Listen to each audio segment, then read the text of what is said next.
Hello CS friends, this side Panshika Verma. Welcome back to our channel. तो चलिए, जैसे कि हमने पुरानी वीडियो में बात करी थी ऑल अबाउट सीए फाउंडेशन, तो आज हम बात करने वाले हैं ऑल अबाउट सीए इंटरमीडिएट। पर उससे पहले क्या, सब्सक्राइब कर दीजिए हमारे चैनल को और जुड़ जाइए हमारे साथ, ठीक है। तो चलिए, आज हम क्या बात करने वाले हैं, ऑल अबाउट सीए इंटरमीडिएट। तो चलिए, सीए इंटरमीडिएट के पेपर कब कब होते हैं, जैसे हमने बात करी थी न्यू स्कीम के अंदर सीए इंटरमीडिएट के पेपर साल में 3 बार होते हैं। वैसे ही सीए फाउंडेशन की जैसा जनवरी में, मई में और सितंबर में। कब कब, जनवरी में, मई में और सितंबर में।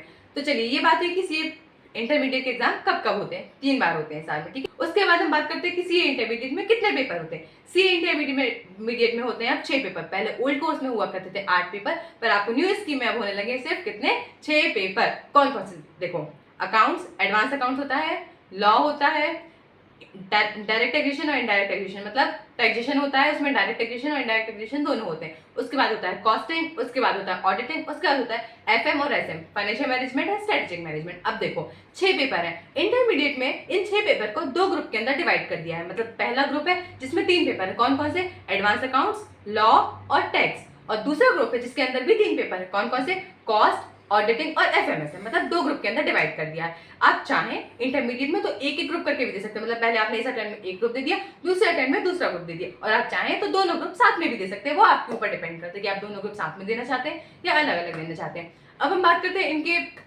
सब्जेक्ट के बारे में। तो देखिए, हर पेपर, पूरे 6 पेपर में 70 नंबर का आपका डिस्क्रिप्टिव पेपर आता है। मतलब आपको क्या होता है, सॉल्व करना पड़ता है, लिखना पड़ता है। और 30 नंबर के आपके एमसीक्यू आते हैं। कितने नंबर के एमसीक्यू आते हैं आपको, 30 नंबर के आपको एमसीक्यू आते हैं। और उन 30 नंबर में कोई भी माइनस मार्किंग नहीं होती, इस चीज से आप निश्चिंत रहिए। तो 70 नंबर का आपका डिस्क्रिप्टिव पेपर होता है और 30 नंबर का आपका एमसीक्यू पेपर होता है, ठीक है ना। अब बात करते हैं हम पास होने के क्राइटेरिया पे, कितने नंबर में इनमें पास हो सकते हैं। तो देखिए, पास होने के लिए आपको वही इंडिविजुअल सब्जेक्ट में 40-40 नंबर चाहिए और एग्रीगेट आपको 50%। मतलब एक ग्रुप होने वाला है 300 नंबर का, 300 नंबर के 3 पेपर, तो 300 नंबर।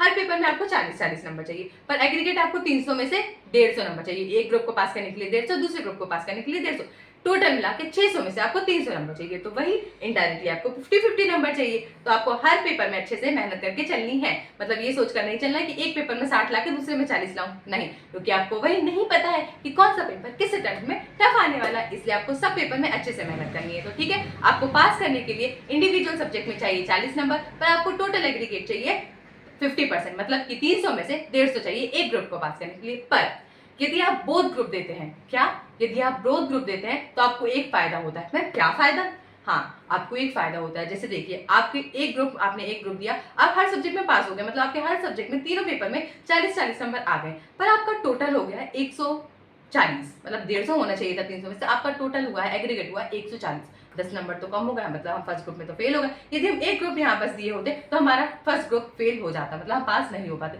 पर यदि हमने दोनों ग्रुप दिए हैं और बाई चांस दोनों ग्रुप में हमारे अच्छे नंबर है, हम इंडिविजुअली हर सब्जेक्ट में पास हो गए, उसके साथ साथ हमारा टोटल 150 की जगह 160 नंबर आए, मतलब 10 नंबर का हमें यहाँ बोनस मिला। मैम, फर्स्ट ग्रुप में तो फेल हो गए, सेकंड ग्रुप में तो पास है, पर फर्स्ट ग्रुप में तो फेल है। नहीं, दोनों ग्रुप देने का, बोथ ग्रुप देने का आपको यही फायदा मिलेगा। आपके इसमें 140 है और आपके इसमें 160 है, यहाँ 10 कम हो रहे।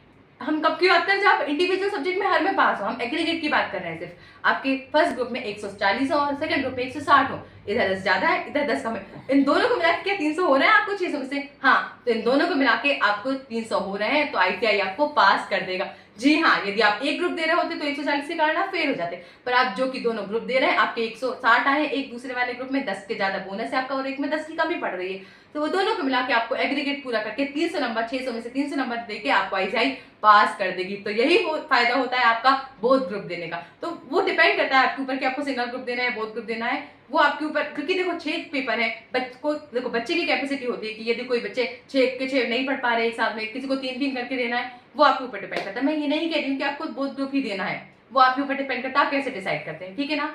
तो ये हमने बात कर ली कि कैसे पास होना है हमें हमारे इंटरमीडिएट के एग्जाम में।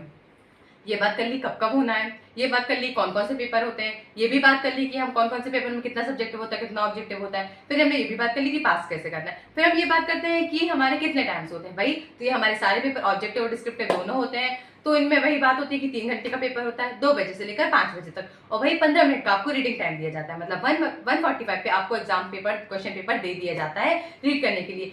1:45 से 2 बजे तक के लिए आप कुछ लिख भी नहीं सकते, कुछ लिख नहीं सकते, आपको सिर्फ क्वेश्चन पेपर रीड करना रहता है। 2 बजे के बाद आप लिखना स्टार्ट कर सकते हैं। 2 बजे से 5 बजे तक आप अपना एग्जाम दे सकते हैं। 2 से 5 आपके पेपर का टाइमिंग होता है, जो कि सारे पेपर डिस्क्रिप्टिव ऑब्जेक्टिव दोनों होते हैं, मिलाकर होते हैं, तो सारे के सारे पेपर आपके 3 घंटे के ही होते हैं, ठीक है ना। और नॉर्मली ज्यादातर देखा जाए तो नॉर्मली एक दिन का गैप होता है आपके सारे के सारे पेपर के अंदर।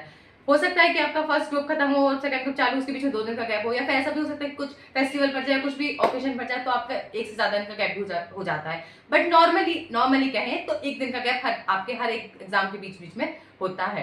तो चलिए आज हमने क्या बात करी, पूरी की पूरी हमने सीए इंटरमीडिएट से रिलेटेड सारी की सारी बातें करनी है। यदि आपको फिर भी लगता है कि ऐसा कोई डाउट है आपका सीए इंटरमीडिएट से रिलेटेड जो आपका आज क्लियर नहीं हो पाया है, तो आप कमेंट सेक्शन में कहिए। आप कमेंट सेक्शन में मुझसे पूछ लीजिए आपको क्या डाउट है जो आपका क्लियर नहीं हो पाया है। तो चलिए मिलते हैं हम हमारे नेक्स्ट वीडियो में, और हम हमारी सीए जर्नी की आगे की इंफॉर्मेशन को भी गेन करते हैं, ठीक है। तो मिलते हैं नेक्स्ट वीडियो में, तब तक के लिए बाय बाय।